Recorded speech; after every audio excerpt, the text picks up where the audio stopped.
নমস্কার প্রিয় দর্শক বন্ধুরা। আগের এপিসোডে আমি আপনাদের বলেছিলাম এসআইআর নিয়ে কিছু কথা। সেখানে পশ্চিমবঙ্গের এসআইআর নিয়ে যে ডামাডোল চলছে তার পরিপ্রেক্ষিতে আমি জানিয়েছিলাম যে পশ্চিমবঙ্গে এই এসআইআর নিয়ে যে একটা মিথ্যা রটনা হচ্ছে, সেই রটনাকে স্তব্ধ করার জন্যে আমি কিছু তথ্য দিয়েছিলাম। এটা বলেছিলাম যে পশ্চিমবঙ্গে বহিরাগত এবং বিদেশি অনুপ্রবেশকারীরা এখানে বিপুল সংখ্যায় অবৈধভাবে বসবাস করছে এবং ভোটার তালিকায় তাদের নাম আছে। এদের সংখ্যা আনুমানিক 1.5 কোটি থেকে 2 কোটি, আরও বেশিও হতে পারে। এরা শুধু পশ্চিমবঙ্গ নয়, সারা ভারতেই ছড়িয়ে আছে, তার বেশিরভাগটাই পশ্চিমবঙ্গে আছে। কিন্তু অত্যন্ত আনন্দের কথা যে দর্শকরা আপনারা বিপুল পরিমাণে সাড়া দিয়েছেন। আপনাদের সকলকে অসংখ্য ধন্যবাদ ও নমস্কার জানিয়ে আজকের ওই স্রোতে আরেকটি বিষয় নিয়ে বলছি, একই তার সঙ্গে সঙ্গতি রেখে, যে পশ্চিমবঙ্গে জনবিন্যাস দ্রুত বদলে গিয়ে কী ঘটছে এবং সেই ঘটনা আমরা আর কতদিন চলতে দেব। পশ্চিমবঙ্গের জনতাত্ত্বিক বিন্যাস, মানে সহজ কথায় এই হিন্দু মুসলিম আনুপাতিক শতাংশ দ্রুত বদলে যাচ্ছে। হিসাব অনুসারে পূর্ব বাংলা থেকে বিপুল সংখ্যায় হিন্দু উদ্বাস্তু আগমনের ফলে এখানকার হিন্দু জনসংখ্যা, কিছু ত্রুটি থাকবে আমার এই হিসাবে, হওয়া উচিত ছিল 85 থেকে 90%, আর মুসলিম 15 থেকে 10%, কিন্তু কার্যত তা হয়ে দাঁড়িয়েছে ন্যূনতম 35%। এবং আমাদের সন্দেহ যে সেটা প্রায় 40% পৌঁছে গেছে। এটা একটা ভয়াবহ। এর ভয়াবহতা কী সেটা আপনারা দেখেছেন। 1946 সালে পূর্ব বাংলায় জনসংখ্যার অনুপাত ছিল হিন্দুদের 46%, এবং 1 বছরের মধ্যে সেটাকে ওরা 30% নামিয়ে এনেছিল। এবং পশ্চিমবঙ্গে ওরা যে দ্রুত হারে বাড়ছে, তা যে পশ্চিমবঙ্গকে একটা সর্বনাশের গিরিখাদের পাশে নিয়ে গিয়ে দাঁড় করাচ্ছে, এই বিষয়ে আমরা এখনও সচেতন না তো নই, আমরা ঘুমিয়ে আছি। এবং যারা ঘুমিয়ে আছে তারা তাদের নিজেদের মৃত্যুকে ডেকে আনছে। তার ফল হচ্ছে হিসাবে কি দেখতে পাচ্ছি, এই রাজ্য যা হিন্দু বাঙালির একমাত্র বাসস্থান সারা পৃথিবীতে, সেখানেও তাদের উপর মুসলিমরা যথেচ্ছ অত্যাচার চালাচ্ছে। মূল সংবাদ মাধ্যম চুপ, প্রশাসন নীরব, বুদ্ধিজীবীদের কোনো অস্তিত্ব আছে বলেই মনে হয় না। এরা গাঁজা নিয়ে মত্ত। চাচা আপন প্রাণ বাঁচা, এই আপ্তবাক্য, এই উপদেশ এদের মাথার আশপাশ দিয়ে বেরিয়ে যায়। এত কঠিন নিরেট মাথা কী করে একটা জনগোষ্ঠীর হতে পারে? এবং এটা যে অ্যাকচুয়ালি তো নিরেট নয়, এদের এইটাকে বানানো হয়েছে দীর্ঘ 80 বছরের, 1946 সাল থেকে অপব্যাখ্যা, মিথ্যা আখ্যান রটিয়ে। মুর্শিদাবাদের বেলডাঙ্গা শহরে এর আগেও হিন্দুদের উপর আক্রমণ চালানো হয়েছে। বারে বারে বেলডাঙ্গা এই একই কারণে খবরে উঠে এসেছে। আবার বেলডাঙ্গা হিংসার আগুনে জ্বলছে। 16ই জানুয়ারি এক উন্মত্ত মুসলিম জনতা 12 নম্বর জাতীয় সড়ক অবরোধ করে। ঘটনাটা ঘটেছে এক পরিযায়ী শ্রমিক আলাউদ্দিন শেখের মৃত্যুর পরে। বেলডাঙ্গার বাসিন্দা আলাউদ্দিন ঝাড়খণ্ডের ডালটনগঞ্জে 10 দিন আগে ফেরিওয়ালার কাজে গিয়েছিল। 15ই জানুয়ারি তাকে ঘরে ঝুলন্ত অবস্থায় পাওয়া যায়।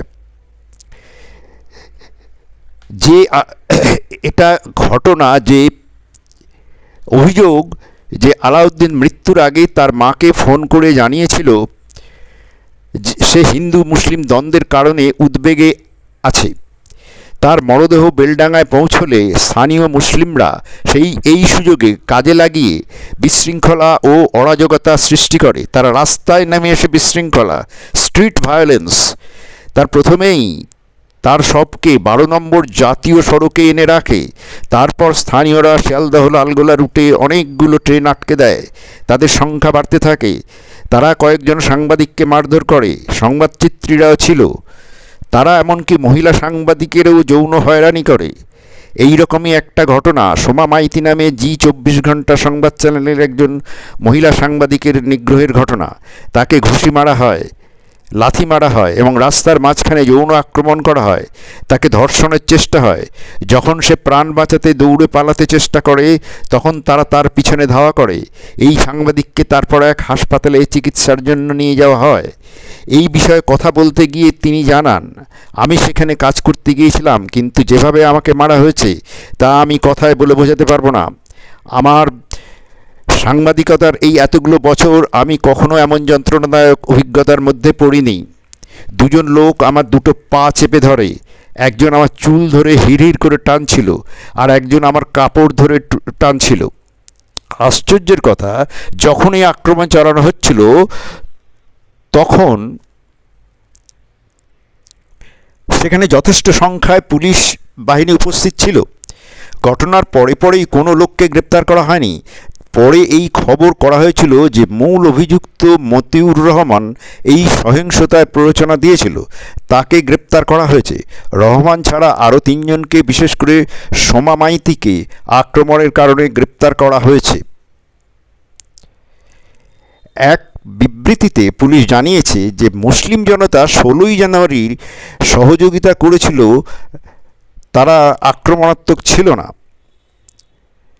এসপি মুর্শিদাবাদ কুমার সানি রাজ এমনকি এও বলেছেন যে কেউ নাকি আহত হয়নি। এত কিছুর পরেও এই কথা বলছেন একজন এসপি। পরে সাংবাদিক সম্মেলনে বেলডাঙ্গায় সাংবাদিক নিগ্রহের ঘটনায় দুঃখ প্রকাশ করেন তিনি একই সঙ্গে সাবধান করে দিয়ে বলেন, আমি বিনীতভাবে সাংবাদিকদের বলবো এই উত্তপ্ত ঘটনার বিবরণ দেওয়ার সময় যেন সাবধানতা অবলম্বন করেন এবং নিজেদের ব্যক্তিগত নিরাপত্তা নিশ্চিত করেন। এর মানে কি? ব্যক্তিগত নিরাপত্তা নিশ্চিত করেন, সেটা কীভাবে করবে? অর্থাৎ রাজ্য প্রশাসন নিরাপত্তা দেবে না, তাহলে কে দেবে? তাহলে তো কথায় কথায় বলেন রাজ্যের আইন শৃঙ্খলা আমাদের হাতে, মুখ্যমন্ত্রী তো বলেন, অথচ পুলিশ এসপি বলছেন তা আপনাদের নিরাপত্তা আমি দিতে পারবো না, মুসলিমদের হাত থেকে বাঁচাতে পারবো না। এটা কেমন বিচার? তিনি এই প্রস্তাবও দেন যেন সাংবাদিকরা জনগণের আবেগের বিষয়ে সতর্ক থাকেন এবং এই জনতাকে উত্তেজিত করা থেকে বিরত থাকেন। তিনি আরও সাবধান করে বলেছেন, আপনাদের কোনো শিথিল বক্তব্যকে কেউ নেতিবাচক দিকে নিয়ে যেতে পারে। মনে রাখবেন, জনতার কোনো দিক ঠিক থাকে না। এর মানে কি? অর্থাৎ যা খুশি করতে পারে। জনতা মানে কোন জনতা? মুসলিম জনতা। তারা যা খুশি করতে পারে। এটা কেন হতে দেবো আমরা? এই অবস্থায় কেন নিয়ে যাব? এর একদিন পর 17ই জানুয়ারি এক মুসলিম জনতা বেলডাঙ্গার বড়ুয়া মোড়ে দাঙ্গা বাঁধায়। এইবার অস্থিরতা সৃষ্টির পিছনে অন্য অজুহাত ছিল। বিহারের মধ্যমপুরে আনিসুর রহমান নামে আরেকজন পরিযায়ী কর্মীর উপর কথিত আক্রমণ। রহমান যখন দেশের বাড়ি ফেরেন তখন তার শরীরে নাকি তীব্র আঘাতের চিহ্ন ছিল। তার দাবি, একদল লোক আমাকে লাথি মেরেছিল, লাঠি দিয়ে আমাকে পিটিয়েছিল। তারা শুক্রবার আমার পরিচয়পত্র দেখেই এটা করেছিল। এবার বেলডাঙ্গার হামলাকারীরা রেলের সিগন্যালিং সিস্টেমকে তছনছ করে ফলে রেল কর্তৃপক্ষ কৃষ্ণনগর থেকে লালগোনা পর্যন্ত ট্রেন বাতিল করতে বাধ্য হয়েছিল। এক বিশাল রেল পুলিশ বাহিনীকে সেখানে পাঠাতে হয় পরিস্থিতি আয়ত্তে আনতে। এই আক্রমণ ছিল পূর্ব পরিকল্পিত। তারা রেলের সিগন্যাল পোস্ট উপড়ে ফেলা থেকে সরকারি বাস আক্রমণ করা প্রায় সর্বত্র একটা অরাজকতা তৈরির ষড়যন্ত্র করেছিল। এসপি মুর্শিদাবাদ কুমার সানি রাজ খবর দিয়েছেন, একটা বাসকে তছনছ করে জনতা পাথর ছুঁড়েছে। বাসের 5 জন যাত্রী আহত হয়েছেন। তিনি বিশেষভাবে বলেছেন যে পুলিশকে কাঁদানে গ্যাস ছুড়তে হয়েছিল ও লাঠিচার্জ করতে হয়েছিল। পরিস্থিতি নিয়ন্ত্রণে আনতে 35 মিনিট সময় লেগেছিল। তিনি আরও বলেন যে ঘটনাস্থল থেকে 30 জন অভিযুক্তকে আটক করা হয়েছে। মুখ্য নির্বাচন আধিকারিক মনোজ আগরওয়াল ঘটনার বিবরণ পাঠিয়েছেন। বিজেপি নেতা শুভেন্দু অধিকারী জানিয়েছেন, হিন্দুদের বাড়িঘর ও দোকানে আগুন ধরিয়ে দেওয়া হয়েছে।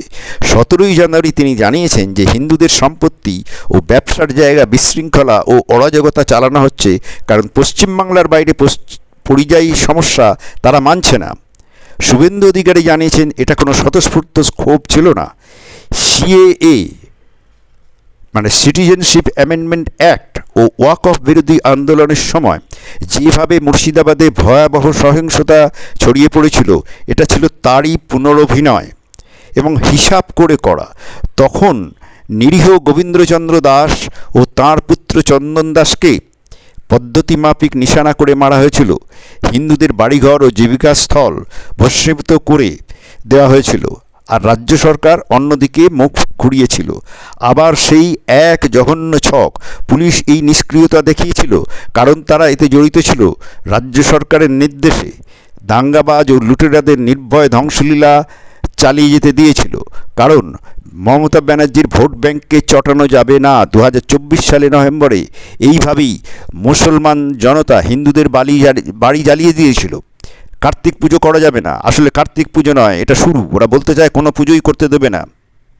একদল লোক হিন্দুদের ধর্ম পালনে বাধা দেবে এবং শেষ পরিণতি হিন্দু ধর্মটাই থাকবে না। আমরা কতকাল নীরব দর্শক থাকবো?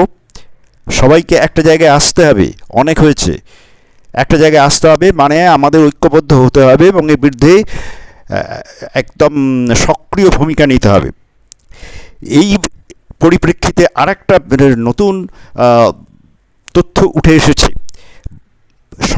অতি সম্প্রতি মাত্র 3-4 দিন আগে, আজকে 16 তারিখ, মাত্র 3-4 দিন, এই 12 তারিখে জামাতের বাংলাদেশের সেই 2024 সালের 5ই আগস্টের ঘটনা, সেই অস্থিরতা শুরু হয়েছিল। তারপর থেকে একটা অস্থায়ী সরকার কাজ চালাচ্ছিল এবং এখন নির্বাচন অনুষ্ঠিত হয়েছে। কিন্তু সেই নির্বাচনে যে ফল উঠে এসেছে তাতে একটা অদ্ভুত ট্রেন্ড লক্ষ্য করা গেছে। এই ট্রেন্ডটা কি? সাম্প্রতিক বাংলাদেশ সংসদ নির্বাচনে ফেব্রুয়ারি 2026-এ হয়েছে, এটা 60টিরও বেশি আসনে জামাতে ইসলামী জয় পেয়েছে। এটা ভারতের জন্য উদ্বেগের কারণ। কেন? এটা একটা গুরুত্বপূর্ণ প্রশ্ন, কারণ জামাত বেশিরভাগ আসন পেয়েছে মূলত ভারতের সীমান্তবর্তী এলাকাগুলিতে, ওই মুর্শিদাবাদ, মালদা, যেখানে হিন্দু জনসংখ্যা 10-13%। 2024 সালের আগস্টে শেখ হাসিনার সরকারের পতনের পর এটা ছিল বাংলাদেশের প্রথম জাতীয় নির্বাচন। বাংলাদেশ জাতীয়তাবাদী দল বিপুল সংখ্যাগরিষ্ঠতা নিয়ে নির্বাচনে জয়লাভ করে, কিন্তু জামাতে ইসলামী দ্বিতীয় বৃহত্তম দল হিসাবে আবির্ভূত হয়ে সবাইকে অবাক করে দেয়। বাংলাদেশের নির্বাচনের ফলাফল থেকে গুরুত্বপূর্ণ বিষয়, 2026 সালের ফেব্রুয়ারিতে বাংলাদেশ সংসদে, জাতীয় সংসদ বলা হয়, 299 থেকে 300 আসনের জন্য নির্বাচন অনুষ্ঠিত হয়েছিল। কিছু প্রতিবেদনে বলা হয়েছে 299, আর কিছু প্রতিবেদন অনুসারে 300। যাই হোক, নির্বাচনের ফলাফলটা এই রকম। বিএনপি ও তার জোট 212টি আসন জিতেছে, যার ফলে বিএনপির তারেক রহমানের নেতৃত্বে সরকার গঠন নিশ্চিত হয়েছে। কিন্তু জামাতে ইসলামী একা 68টি আসনে জিতেছে। এটা কিন্তু ভয়াবহ ব্যাপার। এবং এর 11 দলের দলীয় জোট, অন্য 11টি দল, সবাই মিলে 77টা আসন পেয়েছে। এটা জামাতের ইতিহাসে সবচেয়ে বড় সাফল্য। এই দল এর আগে কখনো 12% বেশি ভোট পায়নি, আসন পায়নি।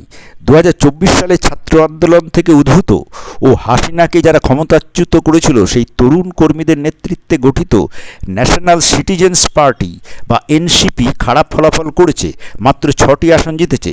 এটা স্পষ্ট ইঙ্গিত দেয় যে দেশ আন্দোলনকারীদের পুরোপুরি প্রত্যাখ্যান করেছে। জনগণ কম উগ্র বিএনপিকে আরও উগ্র জামাত এনসিপি জোটের বদলে বেছে নিয়েছে। আন্দোলনকারী শক্তিকে জনগণ প্রত্যাখ্যান করেছে। এনসিপির 6টি আসন প্রমাণ করে যে দেশ মৌলবাদ নয়, পরিবর্তন চেয়েছে। শহরাঞ্চল, শিক্ষিত শ্রেণী এবং নারীরা মূলত জামাতকে প্রত্যাখ্যান করেছে,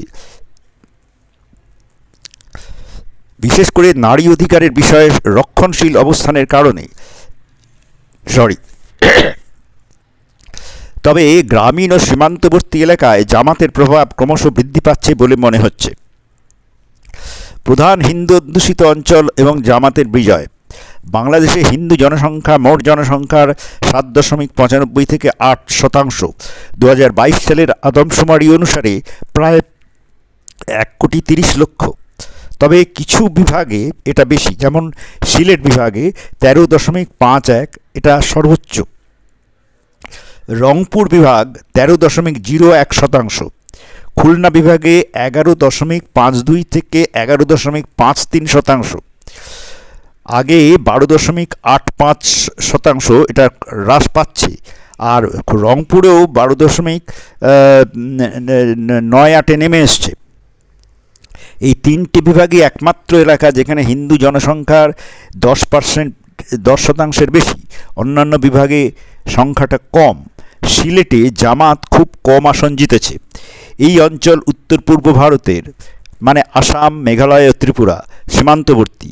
এখানে হিন্দু মুসলিম সম্পর্ক তুলনামূলকভাবে ভালো ছিল এবং ভারত বিরোধী মনোভাব কম ছিল। অতএব এখানে জামাতের প্রভাব সীমিত ছিল। রংপুর এবং খুলনায় জামাতের প্রভাব উল্লেখযোগ্যভাবে বেশি ছিল। রংপুরে, যেমন রংপুর 1, 2, 3, 5, 6, গাইবান্ধা এবং জয়পুরহাটে জামাত আসন জিতেছে। অন্যদিকে খুলনার সাতক্ষীরা জেলায় 4টি আসনে জিতেছে।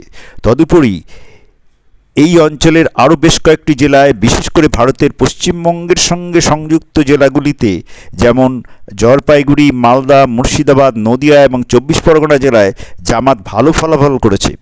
এই অঞ্চলগুলোয় জামাতের জয় উদ্বেগজনক, কারণ এখানে হিন্দু জনসংখ্যা তুলনামূলকভাবে বেশি। ঐতিহাসিকভাবে জামাত 1971 সালের যুদ্ধে পাকিস্তানকে সমর্থন করেছিল এবং তাই পাকিস্তানপন্থী এবং ভারত বিরোধী বলে এরা বিবেচিত। 1971 সালে সহিংসতায় হিন্দুদের উপর নির্যাতন করা হয়েছিল। রাজাকারদের সঙ্গে মিলে জামায়াতের হিংসাত্মক ভূমিকা ঐতিহাসিকভাবে সুপরিচিত। ভারতের জন্য কেন এটা উদ্বেগের কারণ? না, হিন্দু বিরোধী ভোটদানের ধরন। এই সীমান্তবর্তী এলাকায় যেখানে হিন্দুরা 11% বা তার বেশি, মুসলিম ভোটাররা উগ্রপন্থী জামাতকে ভোট দেওয়ার ক্ষেত্রে ঐক্যবদ্ধ বলে মনে হচ্ছে। এই ঐক্যবদ্ধ হওয়াটাই বিপদের ইঙ্গিত দিচ্ছে। এটা হিন্দুদের বিরুদ্ধে মেরুকরণের লক্ষণ। 1971 সাল থেকে অনেক মুসলিম পরিবার ভারত থেকে চলে এসে এই এলাকায় বসতি স্থাপন করেছে। এই পরিবারগুলোর মধ্যে হিন্দু বিরোধী মনোভাব বজায় রয়েছে। জামাতের জয় ইঙ্গিত দেয় যে উগ্রপন্থী শক্তিগুলো এই অঞ্চলে শক্তি অর্জন করছে। ভারত বিরোধী প্রচারণা। নির্বাচনের সময় জামাত ভারতের সীমান্ত নিরাপত্তা বাহিনীর বিরুদ্ধে প্রচারণা চালিয়েছিল। এটা স্থানীয় মুসলমানদের ভারত বিরোধী মনোভাব, ভারতের কঠোর অনুপ্রবেশ বিরোধী অবস্থানের বিরুদ্ধে তাদের ক্ষোভ এবং ভারত বাংলাদেশ সীমান্তে সহিংসতার ঘটনাগুলোকে কাজে লাগায়, তার পুঁজি এক্সপ্লয়েট করে, ক্যাপিটালাইজ করে। জামাতের এই নির্বাচনী জয় পশ্চিমবঙ্গের সীমান্তবর্তী এলাকায় উগ্রপন্থীদের উৎসাহিত করবে। ভারত আশঙ্কা করছে এটা সীমান্তে অস্থিরতা বৃদ্ধি করতে পারে, যার ফলে চোরাচালান, অনুপ্রবেশ বা সন্ত্রাসী কার্যকলাপ হতে পারে। এমন পরিস্থিতিতে ভারতের আরও সতর্কতা প্রয়োজন হবে। ঐতিহাসিক শত্রুতা। জামাত 1971 সালের বাংলাদেশের স্বাধীনতা যুদ্ধে পাকিস্তানকে সমর্থন করেছিল এবং পাকিস্তানের সঙ্গে সম্পর্ক বজায় রেখেছিল। ভারতের সঙ্গে সম্পর্কের ক্ষেত্রে জামাত সবসময় সতর্ক ছিল। যদিও নির্বাচনের আগে কিছু জামাত নেতা ভারতের সঙ্গে কাজ করার কথা বলেছিলেন, তবুও পশ্চিমবঙ্গ সংলগ্ন গ্রামীণ এলাকায় ভারত বিরোধী মনোভাব প্রবল ছিল। ভারত বিরোধী মনোভাব নির্বাচনে জামাতের জন্য সুবিধাজনক প্রমাণিত হয়েছে। সীমান্ত নিরাপত্তা এবং আঞ্চলিক স্থিতিশীলতা। 4096 কিলোমিটার সীমান্তে অবস্থিত রংপুর, খুলনার মতো এলাকায় জামাতের শক্তিশালী উপস্থিতির কারণে ভারতের নিরাপত্তা সংস্থাগুলো সতর্ক হয়েছে। বাণিজ্য এবং জল ভাগাভাগি, বিশেষ করে তিস্তার মতো বিষয়গুলো প্রভাবিত হতে পারে। জনগণের ম্যান্ডেট কী বলে? জাতীয় পর্যায়ে বিএনপির বিজয় প্রমাণ করে যে বাংলাদেশি জনগণ মৌলবাদকে প্রাধান্য দেয়নি। শহরাঞ্চলে জামায়াতকে প্রত্যাখ্যান করা হয়েছে। বাংলাদেশের নারী ও তরুণরা নারী অধিকার সম্পর্কে তাদের রক্ষণশীল দৃষ্টিভঙ্গির বিরোধিতা করেছে। তবে গ্রামীণ ও সীমান্তবর্তী এলাকায় জামাতের হিন্দু বিরোধী এবং ভারত বিরোধী তাস কাজ করেছে। এই নির্বাচন এক নতুন বাংলাদেশের সূচনা করে, কিন্তু সীমান্তবর্তী এলাকায় জামাতের বিজয় হিন্দু সংখ্যালঘুদের নিরাপত্তা এবং ভারত বাংলাদেশ সম্পর্ক নিয়ে প্রশ্ন তুলে দেয়। ভারতকে অবশ্যই সতর্ক থাকতে হবে, কারণ বিএনপি সরকারের সঙ্গে সম্পর্ক উন্নত করার চেষ্টা করবে, তবে জামাতের মতো বিরোধী শক্তি চাপ প্রয়োগ করতে পারে। অস্থায়ী সরকার যেসব সিদ্ধান্ত নিয়েছে সেগুলো মানতে বাধ্য নয় নির্বাচিত সরকার। আবার সেই সিদ্ধান্তগুলোর পিছনে জামাতের পূর্ণ সমর্থন ছিল। এখন সেইগুলো বাতিল করলে জামাতের সঙ্গে সংঘাত অনিবার্য। জামাতকে ঠেকাতে আওয়ামী লীগকে ফেরাতে পারেন তারেক রহমান। অন্যদিকে শেখ হাসিনার মৃত্যুদণ্ড রদ করতে হলে ওদের সুপ্রিম কোর্টে আবেদন করতে হবে। আওয়ামী লীগকে বেশি বাড়তে দেবেন না তারেক রহমান। উপরন্তু সেখানে হিন্দু নির্যাতন অব্যাহত রয়েছে। হিন্দু বিরোধিতার ক্ষেত্রে বিএনপির রেকর্ডও কিন্তু ভালো নয়। অবিলম্বে তা বন্ধ করতে হবে। শুধু তাই নয়, ভারত সরকারকে স্থায়ী প্রতিশ্রুতি আদায় করতে হবে। নতুন নির্বাচিত সরকারের থেকে হিন্দুদের সার্বিক সুরক্ষা ও মৌলিক অধিকার সুনিশ্চিত করতে হবে, নতুবা ভারত সরকার চুপ করে বসে থাকবে না, থাকা উচিত নয়। নমস্কার, সকলকে জানাচ্ছি এই অনুষ্ঠানটি শুনে আপনাদের মতামত দেবেন, লাইক করবেন, কমেন্ট করবেন, সাবস্ক্রাইব করবেন। আপনাদের আবার সকলকে নমস্কার জানিয়ে আমি এই অনুষ্ঠান শেষ করছি।